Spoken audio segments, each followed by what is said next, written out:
அவுது பில்லாஹி மினஷ் ஷைத்தானிர் ரஜீம். பிஸ்மில்லாஹிர் ரஹ்மானிர் ரஹீம். அன்பு மிகுந்த சகோதரர்களே, வல்ல அல்லாஹ் நம் அனைவர்களுக்கும் ஏகத்துவம் என்ற அந்த பாக்கியத்தை, சரியான ஒரு வழியை நமக்கு காட்டியிருக்கிறார். இந்த ஏகத்துவம் என்ற இந்த கொள்கையை நாம் ஏற்றதற்கு பின்னால் எத்தனையோ விதமான மாற்றங்கள் நம்முடைய வாழ்விலே ஏற்பட்டு இருக்கிறது. இந்த கொள்கையை ஏற்பதற்கு முன்னால் நம்மிடத்திலே எத்தனை விதமான தீய பழக்க வழக்கங்கள், மார்க்கம் சொல்லாத காட்டாத வணக்க வழிபாடுகள் இவைகளெல்லாம் இருந்தது. ஆனால் இந்த கொள்கையை ஏற்ற மாத்திரத்திலேயே எது எல்லாம் இஸ்லாம் தீயது, தவறானது என்று சொல்லி காட்டுகின்றதோ அதுபோன்ற வாழ்க்கையில இருந்து, கொள்கையில இருந்து, அந்த கெட்ட செயல்பாடுகளில் இருந்து நம்மை சன்னஞ்சன்னமாக கொஞ்சம் கொஞ்சமாக மாற்றி கொண்டு வந்தோம். அதே நேரத்திலே இந்த ஏகத்துவம் நம்முடைய உள்ளத்திலே குடிகொண்டதற்கு பின்னால், இந்த ஏகத்துவம் வருவதற்கு முன்னால் என்னென்ன பழக்கங்கள் இருந்ததோ அதுபோன்று உள்ள சில பழக்க வழக்கங்கள் இன்றைக்கு நம்மை அப்படியே ஆட்டி படைக்கிறது என்று சொன்னால் அது மிக இல்லை. ஏகத்துவத்தை சொல்வதற்கு முன்னால் நம்மிடத்திலே தீய பழக்கங்கள் என்று சொல்லப்படக்கூடிய எத்தனையோ பழக்கங்கள் இருந்தனவே. அதிலே மிக முக்கியமானது இனவாதம் என்று சொல்லப்படக்கூடிய ஒருதலைபட்சமான நியாயங்கள். நியாயம் அநியாயத்தை நாம் அந்த காலத்திலே பார்ப்பதில்லை. என்னுடைய தெருக்காரன் அவன் எந்த தவறை செய்தாலும் அது எனக்கு ஞாபகமாகப்பட்டது. என்னுடைய ஊருக்காரன் அவன் எதை செய்தாலும் எனக்கு அது சரி என்று பட்டது. என்னுடைய மதத்தை சார்ந்தவன் அவன் விபச்சாரம் பண்ணால் கூட எனக்கு அது புனிதமாகப்பட்டது. ஒரு நேரத்தில் நம்முடைய வாழ்க்கையெல்லாம் இப்படித்தான் இருந்தது. நம்முடைய ஊர், நம்முடைய தெரு, நம்முடைய கொந்து, நம்முடைய ஜமாத்து, இவர்கள் எதை செய்தாலும் நியாயம் அநியாயத்தை நாம் பார்க்காமல் ஏதோ நம்மை சார்ந்தவர்கள் என்ற ஒரே ஒரு கோணத்திலே பார்த்து அவர்கள் என்ன முடிவு எடுத்தாலும் அதுக்கு நாம் தலையாட்டினோம். இது எல்லாம் கடந்த காலகட்டத்திலே நம்முடைய வாழ்க்கையிலே ஒவ்வொருடைய வாழ்க்கையிலும் ஏற்பட்டது. உலகத்திலே இது போன்ற இனவாதம் என்று சொல்லப்படுகின்ற நிலைப்பாடுகள் இன்றைக்கும் பல்வேறு நாடுகளிலே, ஏன் நம்முடைய இந்தியாவிலே, தமிழ்நாட்டில் கூட இருக்கிறது. சமீபத்தில் ஒடுக்கப்பட்ட விடுதலை புலி அவர்களை இந்த நாட்டிலே பல அரசியல் அமைப்புகள் ஆதரிக்கிறார்கள். என்னப்பா அவங்க செய்து விட்டார்கள் என்றால், அவர்கள் எதை செய்தாலும் என்னுடைய இனத்தை சார்ந்தவன், என்னுடைய மொழியை பேசக்கூடியவன், எனவே அவன் எவ்வளவு பெரிய அக்கிரமத்தை செய்தாலும் அதை நாங்கள் ஆதரிப்போம் என்றார்கள்.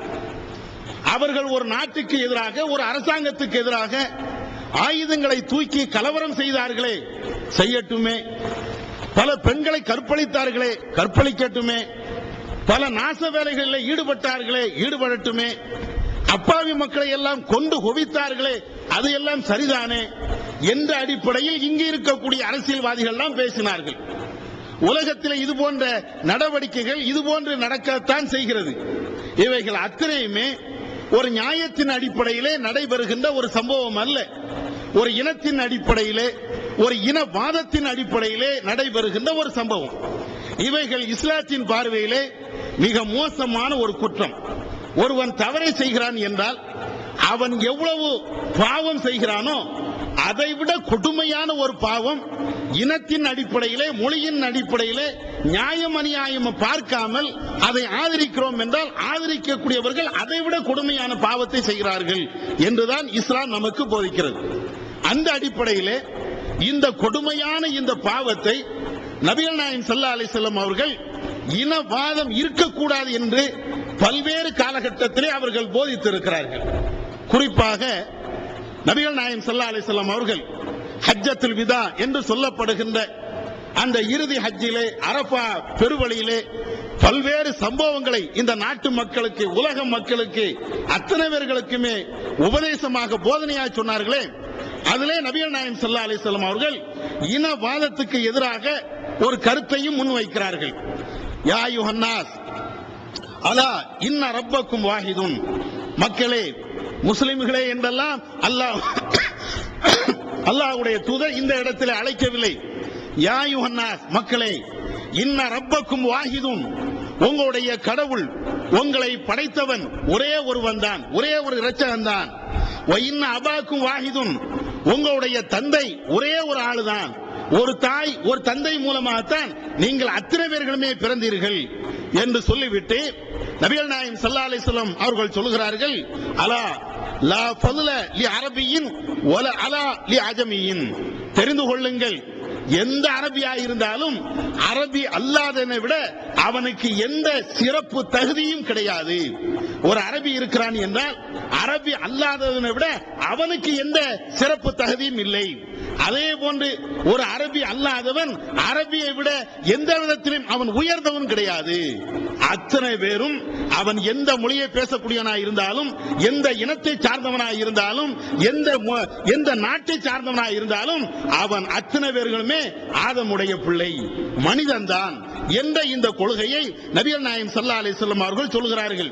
இன்னும் அதனுடைய தொடரிலே சொல்கிறார்கள், ஒலாலி அஹமர அலா அஸ்வத, கருப்பு இனத்தை விட ஒரு சிவப்பு இனத்தவன் பெரியவன் அல்ல. ஒலா அஸ்வத அலா அஹமர, அதே போன்று ஒரு சிவப்பு இனத்தை விட கருப்பு இனத்தவன் சிறந்தவன் அல்ல என்றெல்லாம் நபிகள் நாயகம் ஸல்லல்லாஹு அலைஹி வஸல்லம் அவர்கள் அந்த உரையிலேயே மிக கடுமையாக பல வார்த்தைகளிலேயே இந்த இனவாதத்தை அடித்து ஒழிக்கிறார்கள். எந்த அளவுக்கு என்றால் நபிகள் நாயகம் ஸல்லல்லாஹு அலைஹி வஸல்லம் அவர்கள் சொல்லி காட்டுகிறார்கள், உங்களுக்கு ஒரு ஹபஷா நாட்டை சார்ந்த ஒரு நீக்ரோ ஒருவர் உங்களுக்கு தலைவராக நியமிக்கப்படுகிறார் என்றால் அவருக்கு கட்டுப்படுவதை தவிர உங்களுக்கு வேற எந்த வழியும் கிடையாது. நபிகள் நாயகம் ஸல்லல்லாஹு அலைஹி வஸல்லம் அவர்கள் இவ்வளவு உயர்வாய் சொல்கிறார்கள். இவன் என்ன நீக்ரோக்காரன், ஒரு கருப்பு இனத்தவன், வெள்ளை இனத்தவன் என்னை ஆளலாமா? வேறு ஊருக்காரன் என்னை இவன் ஆளலாமா? வேறு நாட்டுக்காரன் என்னை இவன் அவமரியாதை செய்யலாமா? எந்த கோணத்தில் இனவாதத்தை ஒருவர் பேசுகிறார் என்றால் அதை அல்லாஹ்வுடைய தூதர், இதை நீ பார்க்காத, வெள்ளையன் என்று பார்க்காத, கருப்பன் என்று பார்க்காத, அரபு நாட்டுக்காரன் என்று பார்க்காத, அரபு நாட்டுக்காரன் அல்லாதவன் என்று நீ பார்க்காத, அமெரிக்காக்காரன் பார்க்காத, ரஷ்யாக்காரன் பார்க்காத, இந்தியாக்காரன் பார்க்காத, பங்களாதேசி என்றோ பாகிஸ்தானி என்றோ இப்படி எந்த நாட்டையும் எந்த இனத்தையும் எந்த மொழியையும் நீ சார்ந்து இருக்கக்கூடாது. உன்னுடைய நீதி நீதியாகத்தான் இருக்க வேண்டும். அல்லாஹ் தன்னுடைய திருமறை குர்ஆனிலே சொல்லி காட்டுகிறான், யா அய்யுஹல்லதீன ஆமனூ கூனூ கவ்வாமீன லில்லாஹ் சுஹதா பில் கிஸ், இறை விசுவாசிகளே, நீங்கள் அல்லாஹ்வுக்கு கட்டுப்படுங்கள், நீங்கள் நீதத்திற்கு சாட்சியாக நீங்கள் ஆகிவிடுங்கள். அல்லாஹ் திருக்குர்ஆனிலே சொல்கிறான், இறை விசுவாசிகளே, நீங்கள் இறைவனுக்கு கட்டுப்படுங்கள், நீதத்திற்கு நீங்கள் சாட்சியாக ஆகிவிடுங்கள் என்று சொல்லிவிட்டு சொல்கிறான், ஒலா யஜ்ரி மன்னக்கும் ஷனஆனு கௌமின் அலா அல்லா தஅதிலு யஅதிலு ஹுவ அக்ரபு லித்தக்வா, உங்களுக்கு நீங்கள் யார் மீது பகைமை கொண்டிருக்கிறீர்களோ அந்த பகைமை கொண்டவர்களுக்கு அநியாயம் செய்வதற்கு உங்களை தூண்டிவிட வேண்டாம். உங்களை எதிர்த்தவன், உங்களை அழிக்க வேண்டும் என்று அவன் விரும்பியவன், உங்களை ஒழித்து கட்டியவன், இப்படிப்பட்டவனுக்கு ஒரு நியாயம் வழங்க வேண்டிய நிலையில் நீங்கள் இருந்தீர்கள் என்றால் அந்த நேரத்தில் நியாயமா என்றுதான் நீங்கள் பார்க்க வேண்டுமே தவிர உங்களை எதிர்த்தவன், உங்களை அழித்தவன், உங்களை ஒடுக்கியவன், உங்களை ஊற விட்டு ஒதுக்கியவன், ஓடோடி விரட்டியவன் என்ற அந்த பழைய பகைமை உங்களிடத்தில் வந்துவிடக் கூடாது. நீதத்திற்காக நீங்கள் நில்லுங்கள், நீதத்துக்கு நீங்கள் சாட்சியாக இருங்கள் என்று அல்லாஹ் திருக்குர்ஆன் வசனத்திலே இவ்வாறு சொல்லி காட்டுகிறான். இந்த வசனங்கள் ஏதோ இஸ்லாத்துல சும்மா மேம்போக்காக பேசின ஒரு சமாச்சாரம் என்று நீங்க நினைக்க கூடாது, நினைக்கவும் முடியாது. இந்த இனவாதத்தை நபி அவருடைய காலகட்டத்திலே அப்படியே நடைமுறைப்படுத்தி காட்டினார்கள். இனவாதம் கூடாது என்று சொல்வதற்காக அந்த வாழ்க்கை அங்கே எங்கே எல்லாம் இருக்கிறதோ எல்லாவற்றையும் அப்படியே துடைத்து எறிந்தார்கள் நபிகள் நாயகம் ஸல்லல்லாஹு அலைஹி வஸல்லம் அவர்கள். இன்றைக்கு பல அரசியல் தலைவர்கள் இருப்பார்கள், மேலை நாடுகளும் சரி இங்கேயும் சரி, அத்தனை அரசியல் தலைவர்களும் இந்த இனவாதத்தை ஒழிக்க வேண்டும் என்று பேசுவார்கள். நடைமுறையில் உண்டா? ஜாதி இல்லையடி பாப்பா என்று பேசுவார்களே, அது எங்கே? மேடைகளிலே. மேடைகளிலே கருப்பன் வெள்ளையன் என்ற பாகுபாடு இருக்கக்கூடாது என்பார்கள். உயர்ந்தவன் தாழ்ந்தவன் என்ற இன வேறுபாடு இருக்கக்கூடாது என்பார்கள். ஜாதிகள் இருக்கக்கூடாது என்று சொல்வார்கள். எங்கே சுதந்திர தின உரையிலையும் குடியரசு தின உரைகளிலையும் பல நாட்டு அரசியல் தலைவர்கள், பன்னாட்டு தலைவர்கள் இது போன்ற நாட்டு மக்களுக்கு உபதேசம் செய்கின்ற பொழுது இந்த வார்த்தைகள் அத்தனையுமே சொல்வார்கள். ஆனால் நடைமுறைப்படுத்தினார்களா? இன்றைக்கும் இது நடைமுறையில் இருக்கிறதா? நீ எந்த ஜாதி என்று கேட்கின்ற நிலைதானே முதல் வகுப்பில் படிக்கக்கூடிய மாணவனுக்கு முதல் கேள்வி அதுதானே. ஒரு பள்ளி கூடத்திலே ஒரு மாணவரை நாம் சேர்க்கிறோம் என்றால் அவன் எல்கேஜி படிக்கிறானா யூகேஜி படிக்கிறானா என்பது இரண்டாவது விஷயம். உன்னுடைய ஜாதி என்ன? இதுதான முதல் விவகாரம். இதை எல்லா ஆசிரியர்களும் எல்லா இந்த தலைவர்களும் அத்தனை பேர்களும் ஆதரிக்கிறார்கள். அப்படி என்றால் பேச்சு என்பது வாயளவில் தான், அவருடைய உபதேசம் என்பது வாயளவில் தான் இருக்கும். நபிகள் நாயகம் ஸல்லல்லாஹு அலைஹி வஸல்லம் அவர்கள் இந்த கேடுகட்ட கழுசடையாக நடக்கக்கூடிய உபதேசத்துக்கு மாற்றமா நடக்கிறார்களே, இது போன்ற தலைவர்கள் அல்ல அல்லாஹ்வுடைய தூதர். இனவாதம் கூடாது என்று சொன்னால் அந்த இனவாதம் கூடாது என்பதை தன்னுடைய காலத்திலேயே எங்கேயாவது ஒரு இனத்துக்கு ஆதரவாக எதிராக இனவாதத்தின் அடிப்படையில் ஒரு நியாயம் அநியாயம் வருகிறது என்றால் அதை அப்படியே தூக்கி போட்டு உடைப்பார்கள். கடுமையாக சினம் கொண்டார்கள் அல்லாஹ்வுடைய தூதர் நபிகள் நாயகம் ஸல்லல்லாஹு அலைஹி வஸல்லம் அவர்கள். நமக்கெல்லாம் தெரிந்த ஒரு சம்பவம் தான். நபிகள் நாயகம் ஸல்லல்லாஹு அலைஹி வஸல்லம் அவர்கள் அவருடைய காலகட்டத்தில் மஹ்சூமியா என்ற கோத்திரத்தை சார்ந்த அந்த பெண் திருடி விட்டாய். அந்த பெண் ஒரு உயர்ந்த குலத்தை சார்ந்தவள், நல்ல பண்பால் உயர்ந்த குலத்தை குடும்பத்தை சார்ந்தவள். இவள் திருடி விட்டாள் என்றால் மார்க்கத்தின் அடிப்படையில் அவளுடைய கை துண்டிக்கப்பட வேண்டும், வெட்டப்பட வேண்டும். இந்த சம்பவத்தை குறைஷிகள் கேள்விப்படுகிறார்கள். நம்முடைய இனத்தை சார்ந்த உயர்ந்த குலத்தை சார்ந்த ஒரு பெண்மணி திருடி விட்டாள் என்றால் இஸ்லாத்தின் அடிப்படையிலே அவளுடைய கை துண்டிக்கப்படுமே. இது நம்முடைய குலத்திற்கு அவமானம் இல்லையா? நம்முடைய இனத்திற்கு இது கொடுமை இல்லையா? எனவே இதை தடுத்து நிறுத்த வேண்டும்.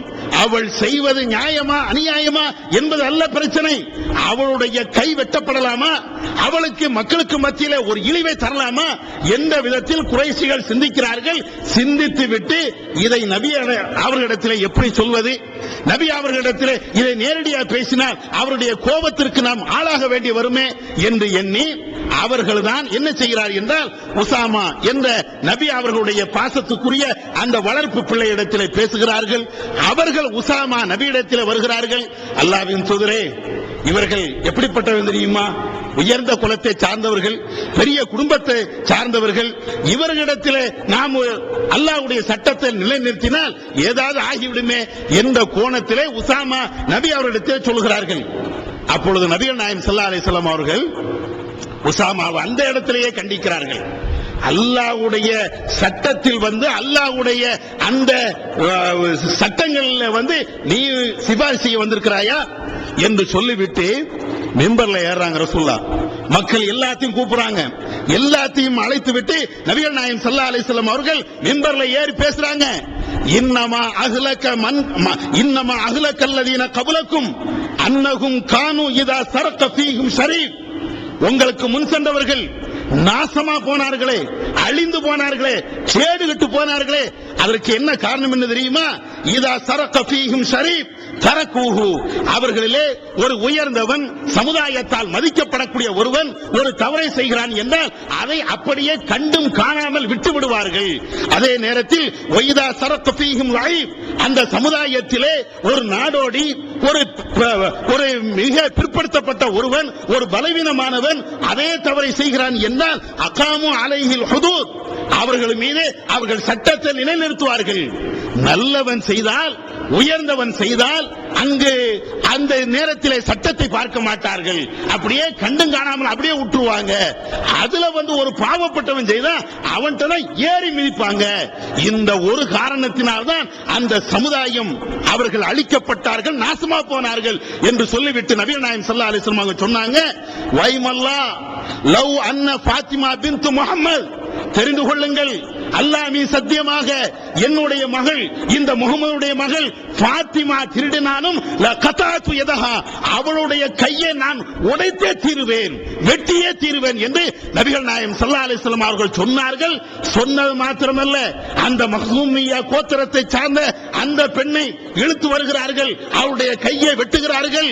எந்த அளவுக்கு என்றால் அந்த பெண் இஸ்லாத்தை ஏற்கிறாள். இஸ்லாத்தை ஏற்றதற்கு பின்னால் நபிகள் நாயகம் ஸல்லல்லாஹு அலைஹி வஸல்லம் அவரிடத்திலே அந்த வெட்டப்பட்ட கையோடு நபியிடத்திலே வருவார்கள் என்று அன்னை ஆயிஷா ரலியல்லாஹு தஆலா அன்ஹா அவர்கள் அறிவிக்கிறார்கள். சகோதரர்களே, இஸ்லாத்தினுடைய மாண்பு நம்மளுக்கு புரிகிறது. இஸ்லாம் எப்படி ஒரு இனவாதத்தை ஒழித்து கட்டியது என்பதை இந்த வரலாறு நமக்கு இன்றைக்கும் பறைசாற்றிக் கொண்டிருக்கிறது. ஆனால் இந்த வழியில வந்த நம்மிடத்தில் இனவாதம் இருக்கலாமா? அதுதான் இப்பொழுது விஷயம். நம்மிடத்திலே இந்த மொழிவாதம் இருக்கலாமா? நம்மிடத்திலே நம்முடைய நண்பர்கள், நம்முடைய உறவினர்கள், நம்முடைய ஜமாத்தார்கள் இவர்கள் ஒரு தவறை செய்து விடுகிறார்கள் என்றால் அதற்காக வேண்டிய இனவாதத்தை நாம் முன்வைக்கலாமா என்றால் இந்த ஏகத்துவத்திற்கு கொள்கைக்கு மாற்றமான ஒன்று. எந்த வரலாறை நாம் படித்து இஸ்லாத்தினுடைய உயர்வுகளை மாண்புகளை நாம் பேசுகிறோமோ அதை அப்படியே காலில் போட்டு மிதித்து கபர்ல கொண்டு அடக்கிறதுக்கு சமம். அவ்வளவு பெரிய கொடுமை நம்ம அறிந்தோ அறியாமலோ நம்மிடத்திலும் இது போன்ற ஒரு நிலை ஏற்படுகிறது. இனவாதம்னா என்ன? மீண்டும் கொஞ்சம் ஞாபகப்படுத்திக்கிறேன். என்னுடைய நட்பு வட்டாரம் அல்லது என்னுடைய சொந்தக்காரர்கள் அல்லது என்னுடைய ஜமாத்துக்காரர்கள் இவர்கள் ஏதாவது ஒரு தவறை செய்து விடுகிறார்கள் என்றால் அந்த தவறு எனக்கு தவறாகப்படுவதில்லை, அந்த தவறு எனக்கு பெருசாக தெரியல. என்னுடைய ஜமாத்தை தாண்டியவன், என்னுடைய நட்பு வட்டாரத்துக்கு அப்பாற்பட்டவன் வேறு எவரா ஒருத்தன் அதே தவறாக செய்கிறார் என்றால் எனக்கு தாங்க முடியல. அப்படியே ரத்தம் கொதிக்குது, இப்படி ஒரு தப்பு செய்யலாமா என்று அத்தனை வருஷம் நான் பேசுறேன். இதானப்பா இனவாதங்கிறது இதானே? நான் சுபு தொழவில்லை என்றால், என்னுடைய நண்பர் சுபு தொழவில்லை என்றால் எனக்கு பெருசா படல, அது சாதாரண விஷயம், அது பிரச்சனை இல்ல. யார் செஞ்சா என்ன, எத்தனை பேர் தொழ வரலையே, அதே மாதிரி இவனும் தொழ வரல என்று எனக்கு நானே சால்ஜாபு சொல்லுகிறேன், எனக்கு நானே அதை சரி கண்டு கொள்கிறேன். அதே போன்று இன்னொருத்தை செய்யவில்லை என்றால் ஓடடி வருவோம். அவர் யார் தெரியுமா? சுபு ஜமாத்துக்கு வர்றது இல்ல, நம்ம பள்ளிக்கு வர்றது இல்ல, அந்த பள்ளிக்கு போறான், குராய் பள்ளிக்கு போறான், அங்க போய் தொழுகிறான். கேட்டீங்களா, ஜும்மால பேசுறீர்களா என்று கொக்கரிக்கிறோமே. ஏன் நம்ம இனத்தை சார்ந்த, நம்முடைய நண்பன், நம்முடைய வட்டாரத்தை சார்ந்த இதே போன்று கல்சடையான ஒரு செயலை செய்யும் போது இந்த ரத்தம் நமக்கு கொதிக்கவில்லையே, நம்முடைய நரம்பு நாணங்கள் அப்படியே வெடிக்கவில்லையே. அதற்கு என்ன காரணம்? இனவாதம். நாமே தெரிஞ்சோ தெரியாமலோ நம்முடைய உள்ளத்தில் அந்த இனவாதம் இருக்கிறது. இல்லை என்று மறைக்க முடியாது. சில நேரங்களிலே அது நம்மையும் தாண்டி நம்மை அறியாமலேயே வெளிப்பட்டு விடுகிறது. ஒவ்வொரு ஆளும் யோசிக்கணும், எனக்கு இப்படி நடக்கிறதா? என்னுடைய நண்பர்கள் இதை செய்கின்ற பொழுது அதை சரி என்று நான் காணுகிறேனா? அப்படி காணுகிறேன் என்றால் அது எனக்கு சரியில்லை, நான் இனவாதத்தில் தான் இருக்கிறேன் என்றுதான் நாம பார்க்கணும். இது மாத்திரம் இல்ல, நம்மள ஒருத்தன் ஒரு பொய் பேசுறான், அது பிரச்சனை இல்லை, மன்னிச்சிடுறோம். நம்மள ஒருத்தன் பொய் பேசிட்டானா அது பிரச்சனை இல்லப்பா, மன்னிச்சிடுறோம். அதே நேரத்தில் இன்னொருத்தன் பொய் பேசட்டுமே, அவன் பொய் பேசிட்டான், எவ்வளவு பெரிய பொய் தெரியுமா அப்படின்னு சொல்லி அடுக்கடுக்கான ஆதாரங்கள், அந்த ஆதாரங்களை தேடுவதற்காக பல நாட்கள் நம்முடைய வாழ்க்கையில நேரங்களை செலவிடுறோம். அவன் செய்யக்கூடிய அயோக்கியத்தனம், அவன் செய்யக்கூடிய எல்லாம், அவன் செய்யக்கூடியது மட்டும் அயோக்கியத்தனம் என்றால், அவன் செய்வது மாத்திரம் தவறு என்றால், நான் செஞ்சது, என்னுடைய நண்பன் செஞ்சது, என்னுடைய உறவினர்கள் செஞ்சது, என்னுடைய ஜமாத்துக்காரன் செஞ்சது, அது நியாயமா? இதுக்கு பேர் என்ன? இனவாதம் இல்லையா? இதுதானே இனவாதம், இதுதானே இனவாதம். இதைத்தானே ரசூலுல்லாஹ் உடைச்சாங்க. பாத்திமா என்ற அந்த பெண்ணுடைய கையை வெட்ட வேண்டும் என்று நபி அவர்கள் தீர்மானித்தார்களே, அந்த பாத்திமா காஃபிரா? அந்த பாத்திமா இஸ்லாத்தை விட்டு வெளியேறினவளா? அதுக்குத்தான் அந்த ஹதீஸுடைய இன்னொரு ரிவாயத்தை சேர்த்து சொன்னேன். அந்த பாத்திமா தௌபா செய்கிறாள், அந்த பாத்திமா இஸ்லாத்துக்கு வருகிறாள், அந்த பாத்திமா ரசூலுல்லாஹ்வை சந்திக்கிறாங்க என்ற வரலாறையும் சொல்கிறேன். நபிகள் நாயகம் ஸல்லல்லாஹு அலைஹி வஸல்லம் அவர்கள் இந்த விஷயத்தில் நியாயம் என்றால் நியாயம் தான், யாரா இருக்கட்டும், எவராக இருக்கட்டும், எந்த அடிப்படையில் தான் நபிகள் நாயகம் ஸல்லல்லாஹு அலைஹி வஸல்லம் அவங்க இந்த வரலாறுகளை நமக்கு சொல்றாங்க. இது ஒவ்வொரு ஆளும் நாம யோசிக்கணும். நாம தௌஹீத்வாதி தானே, நம்ம ஜமாத்து ஒரு தப்பு பண்ணா அது நியாயம், இன்னும் அதே தப்பை இன்னொரு ஜமாத்து பண்ணுகிறது என்றால் அது அநியாயம் என்று எவன் பேசினாலும், நான் உட்பட யார் பேசினாலும், ஒரு விபச்சாரத்தை நான் செய்கிறேன் என்றால் அது சரி, அதே விபச்சாரத்தை இன்னொரு ஜமாத்து செய்கிறார், அது அயோக்கியத்தனம் என்று நான் பேசுகிறேன் என்றால் என்னிடத்தில் இஸ்லாம் என்ற கருத்து இல்லை, என்னிடத்தில் இனவாதம் என்பதுதான் உயர்வாக இருக்கிறது என்பதை ஒவ்வொரு ஆளும் புரிந்து கொள்ளணும். முதல்ல நம்மளை திருத்தணும், நம்மள்ட்ட இந்த தப்பு இருக்குதா என்று நாம பார்க்கணும். நாம ஒரு ஆள் வரதட்சணை வாங்குறாரு, அது போகக்கூடாது, அது தப்பு, அப்படி எல்லாம் பேசுறோம். நம்மள ஒருத்தர் அப்படி போயிட்டா, நம்மள ஒருத்தர் அப்படி செஞ்சுட்டா அது நியாயமா? அதை ஆதரிக்கலாமா? அது சரி என்று நாம பேசலாமா? இதுதான் இனவாதம். இந்த இனவாதம் நம்மிடத்தில் வரும் என்றால் நம்மிடத்தில் நியாயம் அடிபட்டு போயிடும். யார்கிட்ட வந்தாலும் சரி நம்மள்ட்ட நியாயம் இருக்காது, அது சரியாக நம்ம பார்க்க மாட்டோம். என்னென்ன வந்துரும், என்னென்ன தப்பு நாம வெளியில பேசுறோமோ அத்தனை தவறுகளும் நம்மிடத்தில் வரும். நான் ஒண்ணு சொன்னேன், சுபுஹ் தொழுகை நம்மள்ட்ட வராது, மற்ற அயோக்கியத்தனம் அது நம்மள்ட்ட வந்துரும், பொய் பேசுறது வந்துரும், பித்தலாட்டம் பண்றது வந்துரும். இன்னும் சொல்ல போனா நம்மள்ட்ட நடக்கக்கூடிய தப்பு எதா இருந்தாலும், நாம செய்யக்கூடிய தவறா இருந்தாலும் பகிரங்கமா போட்டு உடைக்கிறது, அந்த தப்பை விட்டு நம்முடைய சகோதரர்களை திருத்துவது, இதுதான் நம்முடைய ஜமாத்துடைய மேலிருந்து கீழ் வரை உடைய நிலைப்பாடு. இன்னும் ஒரு படி மேல சொல்ல போனா ஈகத்துவம் ஓரிரை கொள்கையை விளக்கும் மூப்பற்ற மாதேகள் பிஜே சுலைமான் சம்சுல்லுஹா இன்னும் பல சிறந்த அறிஞர்களின் கருத்து கருவூலங்கள் இன்னும் பல சிறந்த அம்சங்களுடன் வெளிவரும் ஏகத்துவம் இதழை படித்து உங்கள் மார்க்க அறிவை வளர்த்துக் கொள்ளுங்கள். ஆண்டு சந்தா உள்நாடு ரூபாய் 100, வெளிநாடு ரூபாய் 650, தனி இதழ் ரூபாய் 9. உங்கள் டிராப்டுகளை ஏகத்துவம் இலக்கம் 30 அரண்மனைக்காரன் தெரு, மண்ணடி, சென்னை 3 என்ற முகவரிக்கு அனுப்புவீர்கள். திருக்குரான் தமிழாக்கம் பி ஜெயினலாபிதீன், அனைவருக்கும் புரியும் எளிய நடை, தேவைப்படும் வசனங்களுக்கு தெளிவான விளக்கங்கள், கலை சொற்களின் விளக்கங்கள், திருக்குரான் எவ்வாறு அருளப்பட்டது, எவ்வாறு தொகுக்கப்பட்டது என்பது குறித்து முழுமையான விளக்கம், நபிகள் நாயகம் ஸல்லல்லாஹு அலைஹி வஸல்லம் காலம் முதல் இன்று வரை குர்ஆன் பாதுகாக்கப்பட்ட வரலாறு, திருக்குரான் இறைவனின் வார்த்தைகள் என்பதற்கான அடுக்கடுக்கான ஆதாரங்கள், முந்தைய பதிப்புகளை விட மெருகூட்டப்பட்ட செய்திகள், கூடுதலான பக்கங்கள், அழகிய வடிவமைப்பு, உயர்தரமான பைண்டிங், விலை ரூபாய் 300 மட்டுமே. வெளியீடு மூன் பப்ளிகேஷன், நம்பர் 83/3, முதல் மாடி, மூர்தரு, மண்ணடி, சென்னை 1. போன் 65690810. நம்மள ஒரு ஆள் லவ் பண்ணி கல்யாணம் பண்ணாவீங்க, அது சரி, அதெல்லாம் சரி, அது ஒன்றும் பிரச்சனை ஆக்க மாட்டோம். இன்னொருத்த அப்படி லவ் பண்ணி கல்யாணம் பண்ணிட்டான் வைங்களேன், ஓடி வர ஜமாத்துக்கு அவன் எப்படிப்பட்டான் தெரியுமா? செய்ய வேண்டாம் நான் சொல்லல, ஒரு தவறு நடக்கிறது என்றால் அந்த தவறை சுட்டி காட்டுவது, ஜமாத்துடைய கவனத்துக்கு கொண்டு வருவது ஒவ்வொரு உறுப்பினருடைய கடமை. அந்த அடிப்படையில் செய்யலாம், தப்பு இல்ல.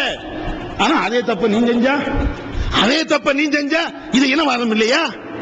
நாம அதே தப்ப நான் செஞ்சுட்டு அவன் சரியில்லை என்று அவனை சுட்டி காட்டுவது, அவன் செய்யக்கூடிய தவறை தவறு என்று பேசுவதற்கு எனக்கு என்ன அருகதை இருக்கிறது? அல்லாஹ் திருக்குர்ஆன்ல கேட்கிறானே, பல்வேறு இடங்கள்ல இந்த வசனங்களை நாம சொல்லி காட்டுகிறோமே, லிம தக்குல் மா லா தஃபாலூன், நீங்கள் செய்யாத ஏன் பேசுகிறீர்கள்? அல்லாஹ் சொல்றானே, நீங்கள் செய்யாத ஒன்றை அல்ல நீங்க செய்யக்கூடிய தவறு என்று நீங்க ஏன் பேசுறீங்க? உங்களுக்கு அந்த அருகதை இருக்குதா? நீ பேசுவதற்கு உனக்கு தகுதி இருக்குதா? நான் மௌலிது ஓதுவேன், மௌலிது கூட என்று பேச முடியுமா? நான் வந்து வட்டி வாங்குவேன், வட்டி கூட என்று பேச முடியுமா? பேசுவதற்கு உனக்கு என்ன தார்மீக உரிமை? இதை இஸ்லாம் கேட்குது. இதை நான் பேசுகிறேன் என்றால் என்னிடத்தில் இனவாதம் இருக்கிறது என்ற அர்த்தம், மொழிவாதங்கள் இருக்கிறது என்ற அர்த்தம், ஒரு சாராருக்கு எதிராக நான் நடக்கிறேன் என்ற அர்த்தம். அப்ப இந்த இனவாதம் வந்துவிடும் என்றால் நம்மிடத்தில் தவறுகள் அப்படியே எந்த தப்பு பண்ணாலும் அது மன்னிக்கப்பட்டுரும். அது பெரிய தப்பு இல்ல, சாதாரண தப்பு என்ற அடிப்படையில் வரும். அதே மாதிரி உள்ள தப்பு எவ்வளவு பெரிய தவறு நம்மள்ட்ட நடக்குது தெரியுமா? நபிகள் நாயகம் ஸல்லல்லாஹு அலைஹி வஸல்லம் சொல்றாங்க, இந்த செயல் செய்தவன் இவன் சொர்க்கத்துக்கு போக மாட்டான். ரசூலுல்லாஹ் சொல்றாங்க, இந்த செயலை செஞ்சவன் இவன் சொர்க்கத்துக்கு போக மாட்டான். அப்படிப்பட்ட செயல் எல்லாம் இந்த இனவாதத்தின் அடிப்படையில் நம்மள உள்ள ஒருத்தர் செய்யக்கூடிய தப்பு தானே, அதை சரி கண்டுருவோம் எந்த அடிப்படையில் இந்த கேடுகட்ட நரகத்துக்கு இழுத்து செல்லக்கூடிய இந்த செயலையும் செய்யணும். என்ன செயல்? இந்த கோல் மூட்டி விடுவது. ஆனா பொம்பளை தான் செய்வாங்கன்னா நம்ம ஜமாத்துல உள்ள சில ஆம்பளைகளும் அதை சேர்ந்து அதை தொழிலா பண்ணிட்டு இருக்கான். தெரிஞ்சு செய்யறானா தெரியாம செய்யறானா அல்லாஹு ஆலம். ஆனா எப்படி செய்தாலும் மார்க்க அடிப்படையில் இது கண்டிக்கக்கூடிய, மிக நரகத்துக்கு கொண்டு போகக்கூடிய ஒரு கடுமையான ஒரு பாவம் என்பது நாம வழங்கணுமா இல்லையா? ஒரு ஆளு 2 பேர் நண்பனா இருக்கிறாங்க, ஒரு 4 பேர் நண்பனா இருக்கிறாங்க. அந்த 2 பேர்ட்டும் போய், இஸ்மாயிலு தெரியுமா உன் கூட்டாளி எப்படிப்பட்டவன் தெரியுமா? அவனுடைய வண்டவாளத்தை எல்லாத்தையும் இருக்குதோ இல்லையோ எல்லாத்தையும் கூட்டி சொல்லிடும். அவன் அன்னைக்கு அவனை அப்படி பார்த்தேன் இப்படி பார்த்தேன் அதை செஞ்சேன் இதை செஞ்சேன் அப்படின்னு சொல்லி அவனை பத்தி இவனை பத்தி அவன்கிட்ட சொல்லி விட்டுட்டு கொஞ்சம் தான் போயிடுவான். இதான கோளுங்கிறது. ரெண்டு நண்பர்கள் இருக்கிறார் என்றால் அந்த ரெண்டு நண்பர்களுக்கு மத்தியில பகைமையை ஏற்படுத்துவது. ஏதாவது ஒண்ணு சொல்லி நடந்ததையோ நடக்காதையோ ஏதாவது ஒன்று சொல்லி பகைமையை ஏற்படுத்துவது. இன்னும் சொல்ல போனா மார்க்கம் எப்படி வலியுறுத்துகிறது என்றால், ரெண்டு பேர் சண்டை போடுறாங்க, அவங்களை இணைக்கிறதுக்கு போய் பேசலாம்ங்கறாங்க ரசூலுல்லாஹ். ரெண்டு பேர் சண்டை போடுறாங்கன்னா அவங்களுக்கு இணைக்கிறதுக்கு போய் பேசலாம். லைசல் கஸாபு அல்லது யுஸ்ரிஹு பைனன் நாஸ், மக்களுக்கு மத்தியில இணக்கத்தை ஏற்படுத்துவதற்காக வேண்டி ஒருவன் பொய் சொல்கிறான் என்றால் அவன் பொய்யன் அல்ல. நபிகள் நாயகம் ஸல்லல்லாஹு அலைஹி வஸல்லம் அவங்க சொன்ன இந்த செய்தியை புகார்ல பார்க்கலாம். அவன் பொய்யன் கிடையாது. ரெண்டு பேரும் இணங்கணும், ரெண்டு ஜமாத்து சேரணும், ரெண்டு குடும்பம் சேரணும் என்பதற்காண்டி போய் பேசுறானா இவன் நியாயவாதி, இவன் பேசுறது பொய் இல்ல அப்படிங்குது. இதெல்லாம் தெரிஞ்சுக்கிட்டு ரெண்டு பேரும் ஒற்றுமையா இருக்கிறானா, ரெண்டு பேரும் அடிபட்டு சாவுடா, நான் ஏதாவது ரெண்டு பேருக்கு மத்தியில ஏதாவது ஒண்ணு நான் இழுத்து விட்டுருந்தேன் அப்படின்னு சொல்லி அந்த ரெண்டு பேரும் சண்டை போடுவதை, சட்டையை கிழிச்சுக்கிட்டு ரோட்ல கிடந்து புரளுவதை ஒருத்தன் பார்க்கிறான் என்றால், பார்த்து ரசிக்கிறான் என்றால் இவன் யாவத்துவாதியா, இவன் தௌஹீத்வாதியா, இவன் எந்த பதவியில இருந்தா என்ன அல்லது பதவியே இல்லாம இருந்தா என்ன, இவர்கள்ட்ட என்ன ஈமான் இருக்கிறது, இவர்கள்ட்ட நோய் இருக்குது. அது வேணா சொல்லலாம். ரெண்டு பேரும் சண்டை போடுவதை பார்த்து ரசிக்கிறதுங்கிறது அது ஒரு வகையான நோய் தானே. இந்த நோய் வேணா இருக்குமே தவிர உண்மையிலேயே ஈமான் என்ற இந்த இஸ்லாம் சொல்லக்கூடிய இந்த அடிப்படை விஷயங்கள் அவருடைய உள்ளத்துல இல்ல. நபிகள் நாயகம் ஸல்லல்லாஹு அலைஹி வஸல்லம் அவங்க சொல்றாங்க, ஒரு கபருக்கு மத்தியில, கபர்ஸ்தானுக்கு மத்தியில ரசூலுல்லாஹ் நடந்து போயிட்டு இருக்கும்போது இரண்டு கபரு, அதில் அடக்கம் செய்யப்பட்டவர்கள் வேதனை செய்யப்படுகிறார்கள். சஹாபாக்கள் ரசூலுல்லாஹ் கேட்கிறாங்க, ஒமா யுஅதபானி, இந்த ரெண்டு பேரும் வேதனை செய்யப்படுறாங்களே எந்த விஷயம் உங்களுக்கு தெரியுமா? சொல்றாங்க ரசூலுல்லாஹ் தெரியல. சஹாபாக்கள் சொல்றாங்க எங்களுக்கு தெரியல. அப்ப ரசூலுல்லாஹ் சொல்றாங்க, இவங்க பெரிய விஷயத்துக்குலாம் வேதனை செய்யப்படல, சின்ன விஷயத்துக்கு தான் அவர்கள் கபூர்ல வேதனை செய்யப்படுகிறார்கள். ஒன்னு ரசூலுல்லாஹ் அதுக்கு விளக்கம் சொல்றாங்க, ஒரு ஆளு சிறுநீர் கழிக்கும் போது மறைக்காம இருந்தான், பேசாம எங்க எடுத்தினாலும் பேசாம அவன் உட்கார்றான், மறைக்கிறது இல்ல. இன்னொரு ஆள் என்ன தெரியுமா, அவன் எப்ப பார்த்தாலும் கோல் பேசிக்கிட்டே இருந்தான். ஒரு ஆளை பத்தி ரெண்டு பேரை பத்தி மாறி மாறி சண்டை எடுத்து விட்டுக்கிட்டு கோல் பேசிக்கிட்டே இருந்தான். இந்த ரெண்டு காரணத்தினால்தான் அந்த இருவருமே வேதனை செய்யப்படுகிறார்கள். எங்க? கபூர்ல. கபூர்ல வச்ச உடனே வேதனை. நான் தௌஹீத்வாதி, தெருமீட்டிங்கன்னா கொடியை நட்டினேன், கட்டில போட்டேன், சேர போட்டேன், மைக்க கட்டினேன், ஸ்பீக்கரை கட்டினேன், அந்த கூட்டத்துக்கு போனேன், இந்த கூட்டத்துக்கு போனேன், தௌஹீதுக்கெல்லாம் நான் பெரிய முன்மாதிரியா இருந்தேன். அல்லாஹ் ஏத்துக்குடுவானா? எல்லாம் முன்மாதிரி எல்லாம் சரிதான். கூட்டம் போட்டா அதுக்கு தனி நன்மை, சேரத்துக்கு போட்டா அதுக்கு தனி நன்மை, அதுக்காண்டி உழைத்தால் அதுக்கு தனி நன்மை, எல்லாத்தையும் செஞ்சுட்டு இந்த கேடுகட்டு செயலை செஞ்சிய போகாதன சொல்லுவானா இல்லையா? இன்னும் சொல்ல போனா நபிகள் நாயகம் ஸல்லல்லாஹு அலைஹி வஸல்லம் சொல்றாங்களே, லா யதுகுலுல் ஜன்னத கத்தாத்துன் லா யதுகுலுல் ஜன்னத நம்மாமுன், இந்த கோல் சொல்லக்கூடியவன் அவன் சொர்க்கம் போக மாட்டான். புகாரி, முஸ்லிம், திருமதி போன்ற ஏராளமான ஹதீஸ்ல இருக்குது. இந்த பாவத்தை இனத்தின் அடிப்படையில் நம்முடைய நண்பன் செய்கிறான் என்ற அடிப்படையில் இதை நாம ஜீர்ணிக்கிறோமே, இதை நாம தூண்டி விடுகிறோமே, இதை செய்யப்பா என்று நாம அதை பேசுகிறோமே. நம்மள்ட்ட என்ன இஸ்லாம் இருக்குது, என்ன தௌஹீத் இருக்குது, என்ன குர்ஆன் ஹதீஸ் நம்மள்ட்ட இருக்குது? நாலு பேரை பேசுவதற்கு, திருத்துவதற்கு, அவரிடத்தில் இருக்கக்கூடிய தப்பை நாம சுட்டி காட்டுவதற்கு தார்மீக உரிமை நம்மள்ட்ட என்ன இருக்குது? ஒவ்வொரு ஆளும் யோசிச்சு பார்க்கணும். நான் தௌஹீத்வாதி என்று சொல்வது பெருமை அல்ல, தௌஹீத்வாதியாக நடப்பதுதான் பெருமை. நான் குர்ஆன் ஹதீஸை பின்பற்றுகிறவன் என்று சொல்வது பெருமை அல்ல.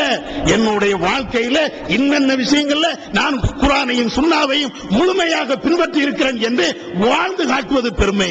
எனவே இந்த இனவாதம், இஸ்லாம் ஒழித்த இனவாதம், இன்றைக்கு மற்ற அரசியல் தலைவர்கள்ட்ட இனவாதத்தை ஒழிப்போம் என்று பேசிவிட்டு அதையே செய்கிறார்களே, அது போன்ற கேடுகட்ட அந்த இனவாதம் நம்ம இடத்தில் வரக்கூடாது. வல்லல்லாஹ் நம்ம கேட்டதன் அடிப்படையில் செயல்பட அவன் அருள் செய்வானாக. வாகதவன அல்ஹம்துலில்லாஹி ரப்பில் ஆலமீன்.